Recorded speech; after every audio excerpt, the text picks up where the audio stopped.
Tech has different, obviously, many fields, right? You can apply tech for agro-tech, martech, ad tech. Have you seen some sort of a preference on like these fields are working way better than these other fields, or there's certain tech fields that they're not getting much luck, or like how is it in your experience? Yes, yes. So tech fields that are more advantageous for the E2 visa are the ones, for example, that has some sort of societal benefit beyond just making a profit, such as like green energy, environmental friendly technology, green tech. I've done those and gotten those approved. Even though those were early stage startup, I think the societal benefit of promoting the environment really resonated with a visa officer.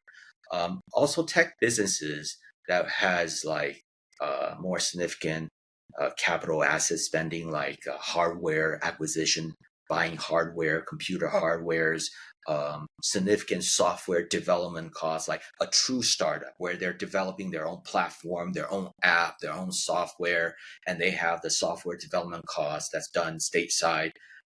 That could be very beneficial for E2 visa because that's significant amount of investment spending.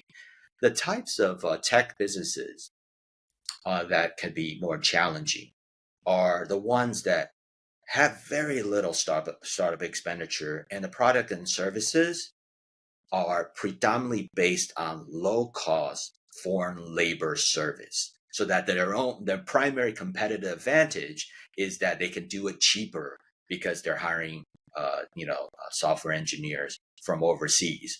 And the reality is that is the case many times.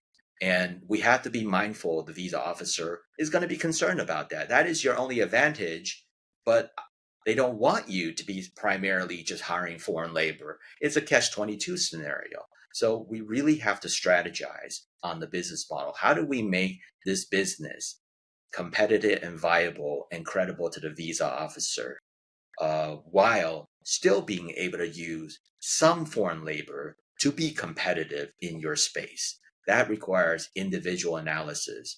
But those are the tougher cases, but definitely still approvable because I've gotten them approved. It just requires some thinking and strategizing with the profession.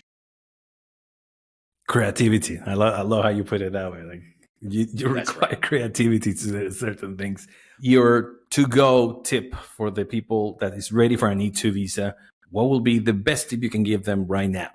I've seen these mistakes over my 25 years experience so far. Sometimes applicants, and it's not their fault, they don't know the legal requirements or E2 visa nuances and complexities. They'll go ahead and set up the business, invest their money, and I'll discover the fund source is not qualifying.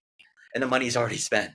So it's a situation where I cannot reverse what was already done. And we have to start all over again. All the effort, time, money, and energy possibly wasted. Get the right advice. Do it right the first time.